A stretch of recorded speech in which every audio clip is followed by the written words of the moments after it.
అశ్వ సంవత్సరంలో కైలాస యాత్ర Shri Gayatri tours and travels 8977349696. CM Chandrababu convoy trial రన్లో ప్రమాదం జరిగింది. కాన్వాయ్ని ఢీకొని యువకుడు అంకన్న మృతి చెందాడు. మార్కాపురం జిల్లా దోర్నాల మండలం చిన్నగుడిపాడు వద్ద ఈ ఘటన చోటు చేసుకుంది.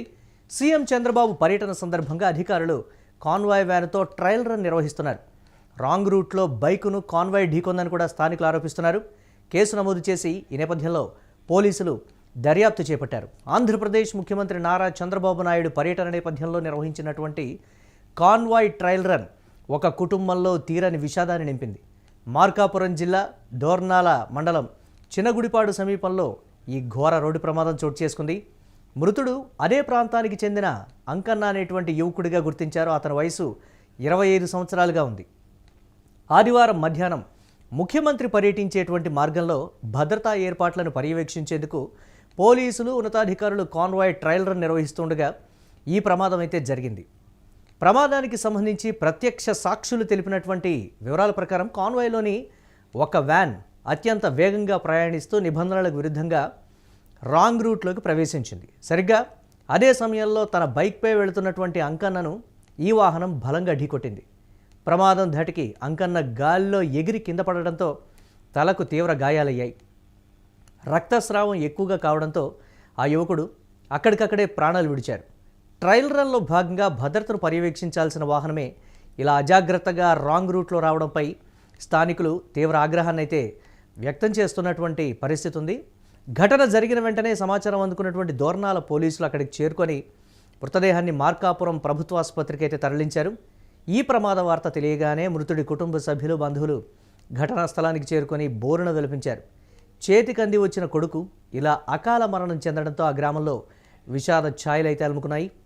పోలీసులు నిందితుడైనటువంటి డ్రైవర్పై కేసు నమోదు చేసి దర్యాప్తు అయితే ప్రారంభించారు. ఇక్కడ ట్రయల్ రన్ నిర్వహిస్తున్నటువంటి వెహికల్, ట్రయల్ రన్ అంటే చూసుకొని చాలా జాగ్రత్తగా వెళ్లాల్సినటువంటి పరిస్థితి. ట్రయల్ రన్ నిర్వహిస్తున్నటువంటి వెహికల్ రాంగ్ రూట్లోకి ఎందుకు వచ్చింది? వాహనదారుడు సరైనటువంటి రూట్లోనే వెళుతున్నాడు. మరి ట్రయల్ రన్ నిర్వహించేటువంటి వాహనానికి సంబంధించి అక్కడ పోలీసుల పర్యవేక్షణ కూడా ఉంటుంది. ట్రయల్ రన్ నిర్వహించేటువంటి వాహనం రాంగ్ రూట్లో వెళ్తున్నప్పుడు పోలీసులు ఎందుకు అడ్డుకోలేదు అనేటువంటి మాట, లేదా పోలీసులే దగ్గరుండి దీన్ని పర్యవేక్షిస్తూ ఉంటారు కాబట్టి రాంగ్ రూట్లో వెళ్ళడానికి సంబంధించి వారు కూడా బాధ్యులేనా? కుటుంబ సభ్యులకి ఇప్పుడు ఎవరు జవాబు చెప్తారు? కాన్వాయ్కి సంబంధించినటువంటి వెహికల్ డ్రైవర్ని అయితే అరెస్ట్ చేసి కేసు నమోదైతే చేసినటువంటి పరిస్థితి ఉంది. కానీ చేతికి అంది వచ్చినటువంటి కొడుకు మాకు తీరని లోటుగా కూడా వారు చెప్తున్నటువంటి సిచ్యువేషన్ అయితే మనం చూస్తున్నాం. పోలీసులే దగ్గరుండి అంత అజాగ్రత్తగా చేయడానికి గల కారణాలకు సంబంధించి కూడా దీనికి సంబంధించి ప్రభుత్వం స్పందించాల్సి ఉంది. ఎక్స్గ్రేషియా కూడా భారీగా ప్రకటించాలి అనేటువంటి మాట, ఒక ప్రభుత్వ ఉద్యోగం కూడా కల్పించాలి అని కుటుంబ సభ్యులు చెప్తున్నటువంటి మాట మనం యూటీవీ స్క్రీన్ మీద ఎక్స్క్లూజివ్గా చూస్తున్నాం. ఏ స్థాయి స్పీడ్లో వచ్చి ఆ వాహనాన్ని ఢీకొంటే అది ఘోర ప్రమాదం కింద మనం చూడొచ్చు. ఆ టూ వీలర్ కూడా మొత్తం కూడా నుజ్జు అయినటువంటి పరిస్థితి ఉంది. అంత పెద్ద వెహికల్ ఆ స్థాయిలో డ్యామేజ్ అయింది అని అంటే ఎంత వేగంతో ఆ ట్రయల్ రన్ నిర్వహించేటువంటి కాన్వాయ్లో భాగమైనటువంటి వాహనం వచ్చి ఢీకొంది అనేటువంటి మాట. కాన్వాయ్ని సరైనటువంటి రూట్లో పోలీసులు ముందుగా పంపించాలి అనేది ఒకటి.